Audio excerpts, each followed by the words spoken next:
Well, Arsenal fans, man, it was fun while it lasted, wasn't it? It was actually fun while it lasted. For a few days, there was a genuine conversation about one of the biggest transfers in Premier League history. Not one of the biggest, the biggest transfer in Premier League history, Vini to Arsenal. But instead, he signed a 6-year deal with Real Madrid. Unfortunately, this transfer did not happen. So today, we're going to talk about why that happened, why Vini decided to stay, and most importantly, where on earth are Arsenal going now? This entire situation became possible for one reason. Vinicius and Real Madrid could not initially agree on a new contract. Vini was approaching a dangerous point in his deal for Madrid. Contract negotiations had dragged on for so long, and suddenly other clubs can actually start paying attention to Vini Jr. And Arsenal weren't just being randomly attached to some superstar for clicks either.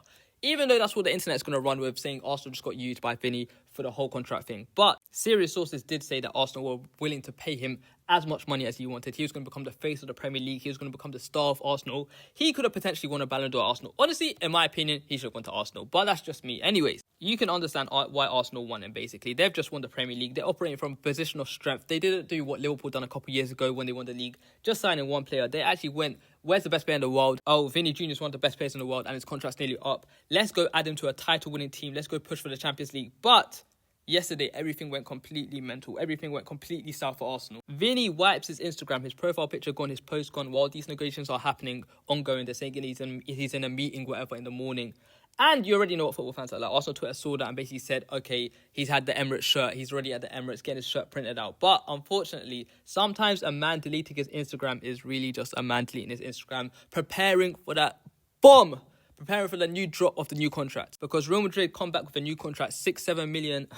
They increase his salary. They've improved his image rights. They're going to say, okay, Vini, go be the star of the team all over again. I mean, I don't know why he's doing it. He's been at the club for so long. He's already achieved what he has. But that is just my opinion. That is just my opinion. So unless something absolutely ridiculous happens, then he's signing the new contract and he's staying until 2031, 2032, however long it is. What's the year? 2026. He's staying until like 2032. Let's say it like that. This saga is finished. It's over. And honestly, I don't think Arsenal should be embarrassed by this whatsoever. Honestly, Twitter, they're going to do what they want. But if a player like this has uncertainty around his contract, you have to ask a question.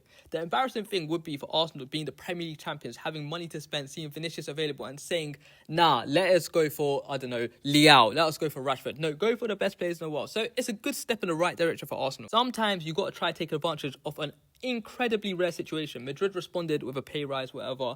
Vini chose Madrid. Now Arsenal need to move quickly. Now, there are two ways I look at Vini staying at Real Madrid. On one hand, of course, it makes sense. It's Real Madrid, of course. Everyone says that's nonsense. It's Real Madrid. You have to stay at Real Madrid. He's already established there. He's won everything there. He's getting an improved contract. He's one of the biggest players in world football. Why voluntarily leave all of that? Because of Mbappe? Because of Jude? Honestly, because of Mourinho? You're one of the best clubs in the world. You're going to be competing for everything. You've got so many Instagram followers, all of that good stuff. But here is my problem. We have already seen this movie. We have already seen you do it. What is the point of doing it all over again? You know what? I have actually started to understand Trent Alexander-Arnold. He actually won everything in England. They'll move abroad. It makes sense. But Vini has actually done everything. What else? He's got a whole English market to appeal to. What are you doing? What are you doing with your life? You just want to become second fiddle to Mbappe forever. Vini and Mbappe have already had to coexist in an attack. And I don't think anybody can honestly say we've seen the best version of both players. Vini was better with Jude and Rodrigo at that attack and with Benzema. Is it a shock that without Mbappe, when Vini gets to the byline, cutting it back, Mbappe is on the edge of the box trying to receive the ball? It doesn't really make sense football-wise, even for Yan Diomande. Both of them naturally want to operate from similar areas. Honestly, Carlos SB, you're going to have to help out on this because I can imagine Mbappe, okay, say they're playing Vini, Mbappe and Diomande in a front three. Suddenly, in a game, okay, they realise, okay, we need some box presence. Carlos SB is going to have to come. Are they going to go 4-4-2 or they're going to remove Vini and put Mbappe left wing and put Carlos SB up front? Then that's a bit of an issue. And Vini has gone from being the attacking superstar at Madrid to sharing that status with arguably, not even arguably, he is a bigger superstar than Vini. So yes, Mourinho getting involved in these negotiations is very interesting because what's his plan? What is his vision? Maybe Mourinho has sat Vini down and explained exactly how he's going to build an attack that gets the best out of him. But I don't see how that's possible with Vini and Mbappe when no one's in the box. Vini wants to get down the line, put crosses in. Mbappe is not really that creative. He is creative, but he's not going to be playing through balls to him. He's not going to be Firmino dropping deep, whatever. I just don't see it. Well, I've watched it for 2 years. It doesn't work. So it's last chance saloon. And if anybody has a personality to walk into a dressing room full of superstars and establish a hierarchy, then you could say, okay, Jose Mourinho is probably the best to do it. You can back himself. You can say, we have no doubts that Mourinho is going to set an order from day one. Because if 6 months from now, Vini is frustrated, like he's trying to do what he's done to Alonso, just walk off the pitch. Mbappe is occupying his spaces. we're going to just have the same exact conversation all over again. Can Vini and Mbappe work together? And honestly, Jude Bellingham, I don't know his contract, but that situation is about to arise up. I've seen him there for how long? 3 years or something? That situation, I'm pretty sure, is going to arise up real soon. So turning down the opportunity for a completely fresh start at Arsenal suddenly, it looks a lot more interested than it once was. Personally, that's why I wanted him to leave. Not because Real Madrid isn't big enough for Vini. Obviously, it is. He's going to take a couple steps down, but I just wanted to see Vini become somebody's undisputed main man again. He could be the face of the Premier League. I feel like the football world has gone a bit lost for Real Madrid now. I sound crazy. I sound like a hater. But maybe people have actually lost their mind. Now Mourinho has to prove that he can give him that feeling all over again at Madrid. So what now for Arsenal? What? So we're saying Vini staying at Madrid. Bradley Barcola, Liverpool interested in talks with PSG. Can you hijack that? I doubt it. Current reports say Barcola prefers Liverpool. I can imagine they're in deep talks already. So unless you're hijacking that, I'm not wasting my summer chasing a guy like Bradley Barcola or Vini just saying, okay, please join us. You guys are going to have to pivot. If Arsenal are prepared to spend superstar money, that is not going to be on Leao. Honestly, that is not going to be on Leao. So I'd rather it went on somebody I'm completely convinced by. Let's just go to the safety that everyone knows. So we've gone Vini, Barcola to Liverpool. I'm saying no to Leao.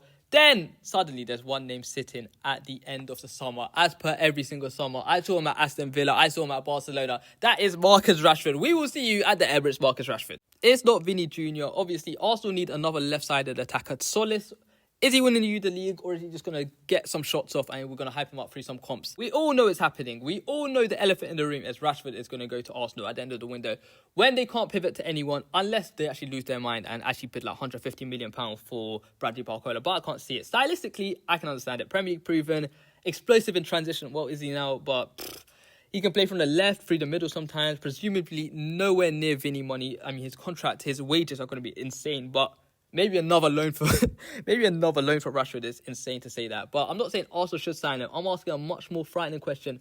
Are we slowly stumbling towards Solis, Rashford left side? Are we slowly stumbling into some rubbish transfer window? Shout out Bruno G, by the way. And this is where Arsenal's summer gets really interesting because missing out on Vini isn't a failure. It happens sometimes. You try to take Real Madrid's biggest superstar. Sometimes the answer is just simply no. You tried your best. I respect it. But what Arsenal can't do is allow missing Vini to completely change the elite left winger. You sell Trossard to, who was it? Besiktas. Then keep looking for one. Don't spend 100 million on somebody just because you've got 100 million available. Don't convince yourself Marcus Rashford is Vinicius because the original target disappeared either. Maybe Arsenal surprised with another name entirely. Morgan Rogers went. I thought he was going to come in and be Arsenal's main attacker or whatever, main left side attacker. It didn't work out. I can just see them trying to hijack Bradley Barcola. It makes the most sense currently. Or maybe the Rashford opportunity becomes too good to ignore. Or maybe they decide the right player simply isn't available this summer. You take a hit this summer. You're still the best team in the league. You go soft, whatever. He's chosen Madrid, Vini, whatever. It happens. Mourinho's got one of his biggest players target to lock down. Now, I'm genuinely interested to see whether a Vini and Mbappe attack can work. All of a sudden, is this going to magically work? Like what we're seeing for the last 2 years, just magically not going to happen anymore. Because if we're having this conversation come February and Real Madrid are knocked out of the last 16 of the Champions League, then Vini's going to regret his decision. I can already see the future. Mourinho and him arguing, that's a whole other video. But for now, the dream is over. Vini stays in Madrid. Arsenal, we move on. Well, they move on. Like, comment, subscribe. Goodbye.